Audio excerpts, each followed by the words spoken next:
Snow fell in slow, silent layers over the small mountain town, frosting rooftops and burying lonely paths in white as Christmas Eve crept closer, but inside the narrow wooden home at the edge of the pine forest, a widow named Miriam sat beside a dying fire, her hands trembling as she tried to stretch the last piece of stale bread for her two small children, Ella and Thomas, who were pretending to sleep just so their mother wouldn't see the hunger pinching their faces. For the first time since her husband Daniel died in a logging accident 9 months earlier, Miriam had no food left, none at all, and not even the courage to knock on a neighbor's door because pride, grief, and years of quiet suffering had built walls around her heart.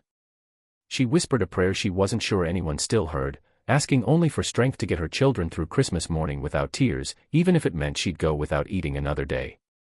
Across the field, however, a man named Jonah Reeves, her late husband's old friend and the town's quietest neighbor, noticed lights flickering weakly through her frosted window and somehow felt a strange heaviness settle in his chest, a pull that made him stop stacking logs and stare into the night as if the winter air itself was trying to tell him something. Jonah had lived alone since his divorce 5 years earlier, and though he tried to keep to himself, he never forgot how Daniel once saved his life during a storm on the mountain, dragging him out from under a fallen tree and laughing afterward that Jonah owed him a whole Christmas dinner someday. But that dinner was never shared, because Daniel never made it home from the logging yard that spring.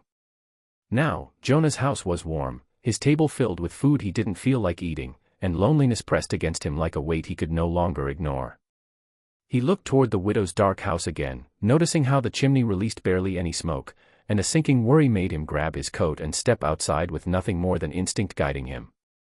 Inside, Miriam tucked a blanket around Ella and Thomas even though she knew it wasn't the cold that kept them awake, it was hunger.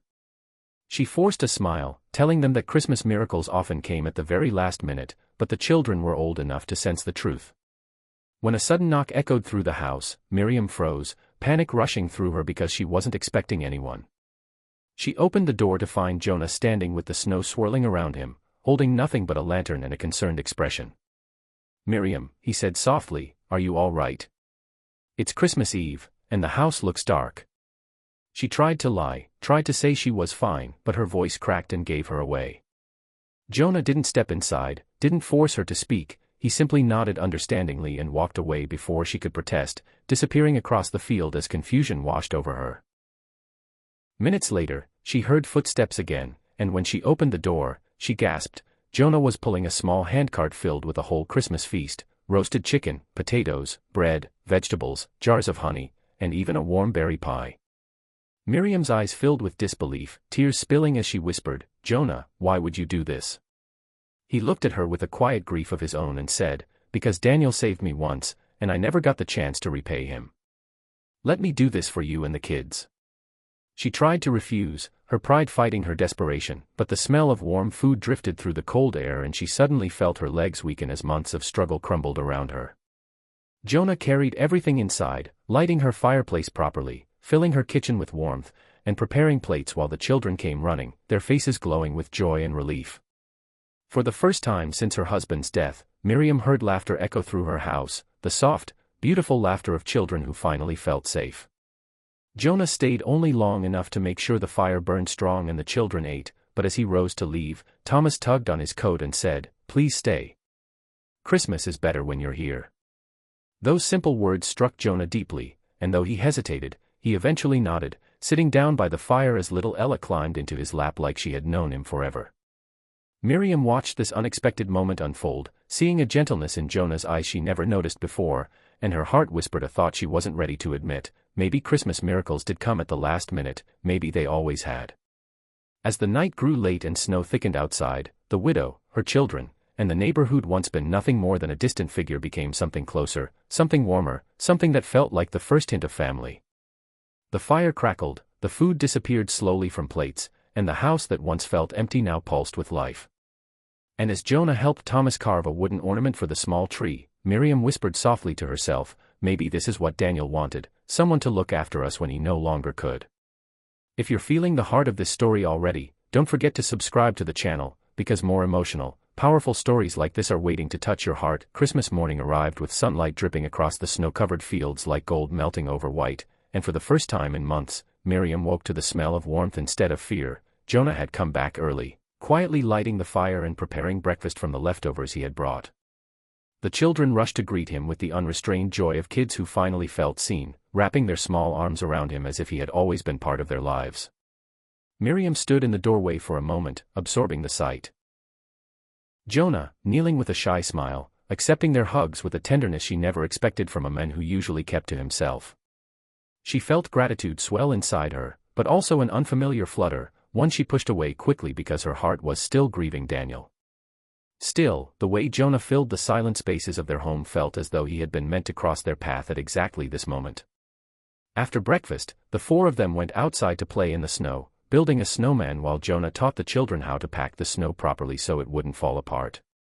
Miriam watched them from a distance, her hands tucked into her shawl, her face softening each time Jonah lifted Ella to place the snowman's hat or swung Thomas around until he erupted in laughter. When Jonah finally approached her, brushing snow from his coat, he held out a small wrapped box. "This was meant for Daniel years ago," he said quietly. "He once told me that if anything ever happened to him, I should give it to you." Her breath caught, and she unwrapped the box slowly, revealing a wooden carving, delicately shaped into two hands holding a heart. On the back, her husband had engraved, "Family is not always blood. Sometimes it's chosen."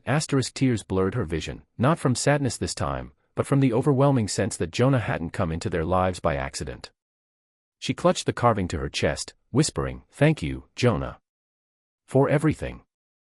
As the day passed, they shared stories, Jonah telling tales about Daniel's bravery and humor, stories she had never heard because her husband always downplayed his own heroism. The children listened eagerly, learning more about the father they missed, and the house felt alive with memories instead of silence. When evening settled, Jonah prepared to leave, insisting he had already imposed too much, but Thomas grabbed his hand again and said, "Your family now. Dad said so." He showed Jonah the wooden carving, repeating the words without fully understanding the depth of what he said, but it struck Jonah so hard that he had to look away to gather himself. Miriam stepped forward, placing a gentle hand on Jonah's arm. "They're right," she said softly. "You've given us more than food, you gave us hope." Jonah swallowed hard, nodding as emotion thickened his voice. "I only wanted to help." Later that night, after Jonah left, Miriam tucked her children into bed and then sat alone by the fire, reflecting on how drastically life had shifted in just 24 hours. She realized that loneliness had become such a familiar weight that she'd forgotten what it felt like to be cared for. Jonah didn't replace Daniel, nothing ever could, but he brought warmth back into a home that was freezing from grief. When a soft knock came at the door again, she opened it to find Jonah standing in the snow, holding an old framed picture he had forgotten to give. It was a photo of him and Daniel, taken years ago, laughing beside a freshly cut Christmas tree. "I thought you might want this," he said. Instead of taking it immediately, Miriam stepped aside and whispered, "Come in, just for a moment." That moment stretched into hours, hours of conversation about life, loss, healing, and unexpected second chances. When Jonah finally rose to leave, Miriam surprised herself by touching his hand and saying, "You don't have to be alone on Christmas anymore." Jonah looked into her eyes, seeing sincerity and softness where once there had only been exhaustion. He nodded slowly, a quiet promise settling between them. Over the next weeks, Jonah visited often, fixing the roof, chopping firewood, helping with lessons, and becoming the steady presence the children adored. Each visit chipped away at Miriam's fears until she finally understood. Jonah wasn't replacing her past, he was becoming part of her future. Winter melted into spring, and the four of them walked through the valley one afternoon, Ella on Jonah's shoulders, Thomas holding his hand, and Miriam beside him, no longer afraid to smile. The town began calling them a family long before they admitted it themselves, and on the next Christmas Eve, the anniversary of the night everything changed. Jonah brought something even more precious than food. He brought a small velvet box. With the children cheering behind him, he knelt in front of Miriam and said, "You gave me a home when I didn't have one. Let me give you the same for the rest of our lives." Tears streamed down her cheeks as she whispered yes, knowing in her heart that Daniel was smiling somewhere, grateful that the men he once saved had returned the favor by saving the family he left behind. And as snow fell gently around them, Miriam realized she had gained more than help, she had gained love, a partner, and a new beginning born from the purest Christmas miracle. If this story touched your heart, don't forget to subscribe to the channel. Your support helps us bring more emotional and powerful stories your way.